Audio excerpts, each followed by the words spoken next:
ছেলেটি রান্নাঘরে কাজ করছিল। মেয়েটি অফিস থেকে এসে দেখে বলে, আপনি এটা কি করছেন? ছেলেটি বলে, ক্ষুধা লেগেছে, তাই ভাবলাম নিজেই কিছু বানিয়ে নেই।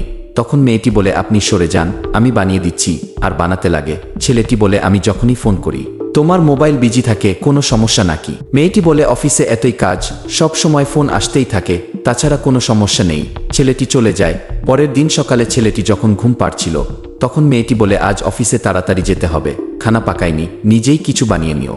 আর যাওয়ার সময় ভুলে তার মোবাইল রেখে স্বামীর মোবাইল নিয়ে চলে যায়। ছেলেটি ঘুম থেকে উঠতেই ফোন আসে আর জরুরি কাজের কথা বলে।